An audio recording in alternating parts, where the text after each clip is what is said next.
Hey there! Welcome to our Petite Stitchery & Co. Tristyn Leggings Sew Along Day 2. Today is another really easy day. We're just cutting out our fabric and getting everything ready to go to start sewing up tomorrow. I'm excitedly nervous. You know, I will say I notice I say excited a lot, and I'm starting to wonder if I know what that word means. But I do. I think I'm just always excited. I don't know. Who knows? Anyways, if you're watching this video and on YouTube and you're like, hey, this isn't the one she posted in Facebook. When I made the Facebook video, I had not cut out my pattern yet. So after I cut it out, I was like, I'm gonna redo that video and add some more tips to it than I had. But anyways, today, super easy. We're just cutting out our pattern pieces. So because I want to, but also for the sake of the sew along, I decided that I'm going to do all the bells and whistles. So I am doing the color block version with pockets. I'm doing moto panels, and I think that's it. I'm doing the solid knee, but yeah, basically everything, all the options, all the special stuff. So a couple of words about fabric choices for this pattern. The first thing I want to mention is the fit. A lot of times I hear about the length, like, oh, they're not quite right, or I don't understand the inseam.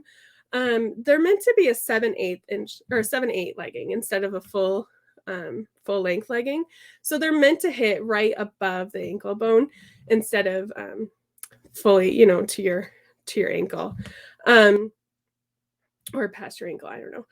At first I was like, I don't know if I'm gonna like that or not. And then after I made it and tried it on, I was like, I actually prefer this to full length leggings, because I notice I have pretty long legs, but I notice with full length leggings, a lot of times I have extra like bunching at the bottoms, even though sometimes I don't even add length, but just because the full length ones, there's just always a little bit of bunching. So I tried these on at the 7/8 inch or the 7/8 above my ankle, and I was like, actually, they're kind of perfect. I love them. There's no bunching. They fit amazing. It's just the fit on these is amazing. I think I said amazing a lot of times in that last sentence. But anyways, the fit is fabulous. So don't let that throw you off. If you do want them to be full length leggings, just add a little bit, measure your inseam, find out exactly how much you need to add. But I do recommend at least trying them as the 7/8 leggings to see what you think. The other thing that's going to affect the fit is the fabric that you use. If you use 4-way stretch fabric, it is going to fit a little bit longer because you're going to have that extra stretch going down. If you use 2-way stretch, it's going to have the right fit. So kind of decide what kind of fabric you're going to use. I am using some of our amazing Luxe double brush poly because I absolutely adore it. It has the recovery of like athletic, so it helps hold things in, and yet it's still super soft like double brush poly. So it's like my favorite fabric. I absolutely adore it. I don't usually like working with double brush poly because it's so irritating. It's slippery and moves, but this Luxe double brush poly is a dream to work with. If you have not tried it, I really recommend it. There's a link to some in the description of the video if you want to check it out, because it is amazing. All right, so let's get into cutting our fabric, shall we? So if you are like me doing the color block version, there are a lot of small pieces we need to cut out. And what I found helpful for me when cutting them out is I took it's a pen that disappears when you put it under an iron. I know Frixion pens work really great for it. I don't really remember what these are called, this exact one, but it's a Madame Sew pen. I really like it. I got them for Christmas. But what I did is I went through then and I labeled, I don't know if you'll be able to see it, labeled all of my pieces so that later on as I'm going, I know like, okay, I can just grab it instead of having to refer back to the pattern. So I did that. Another thing you could just do is just kind of clip it. Um, the next thing too I wanted to mention about all the pieces is that you'll notice they have like notch marks in them.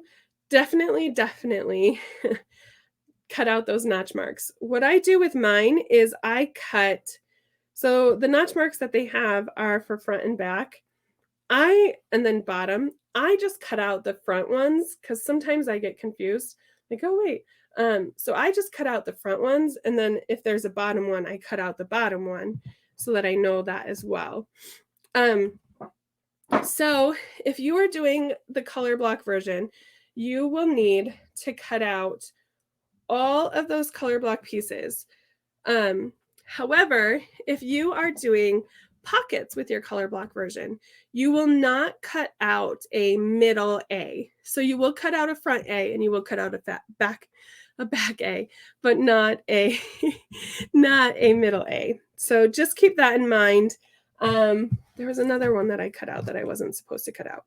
Oh, and then if you are doing the motos like I am, you will not cut out the middle B or the front C. I made the mistake of doing that, which, I mean, it's not a huge waste of fabric, but still I was kind of like, eh. So if you're doing moto, do not cut out that middle B or front C. Instead, what you're going to do is you are going to cut out the moto pieces, making sure to mark where each line is. And what we'll do tomorrow is we will sew the moto. Oh, this one's in navy, so you won't be able to see it quite as well.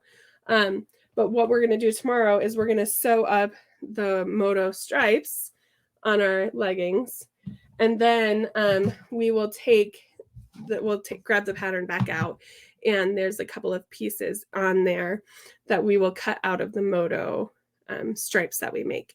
So if you're doing pockets, don't do middle A. If you are doing moto, don't do middle B or front C. The other thing, the knee, if you're doing color block, you can do a solid knee or a color block knee. I'm doing a solid knee. Yeah, I mean, with the color block on this, there's so many different ways that you could do it. You could, if you're like wanting to do a scrap buster, just grab out scraps and make a scrappy pair of leggings. I think that would be so fun, especially for a kid. I mean, even you, like, you could rock that. I saw a pair. I'm really excited. The pattern creator made a pair for one of her kids. I talked to her about it because I told her, I'm like, I'm gonna have to copy you. I'm sorry. But her husband inspired her to make a Mandalorian pair. And I saw it and it just blew my mind. They are amazing. So if you check out the pattern for the kids, it's in there. It's super cute. She did a fantastic job. Like, I showed my husband and he's like, yeah, our littlest is gonna need those. And I was like, I know, because our youngest asked for a Pokemon and Mandalorian birthday. So I was like, I think I might be able to make this happen without having to spend a huge fortune, because that stuff is all very expensive. Anyways, I digress. Pardon me. All right. So basically all you need to do if you're doing the color block is cut out a ton of pieces. Don't forget your gusset, and don't forget to do mirror images of your waistband. You'll definitely need those. And then I just recommend finding a way to label your pieces so that it's easier to find them later on and you're not like, oh wait, what piece is this? But yeah, I can't wait. I can't wait to sew these up. Like I said, I'm slightly nervous about the moto. I've never done a moto before, so this will be a fun experience. Hopefully not one too traumatic for me or for you watching.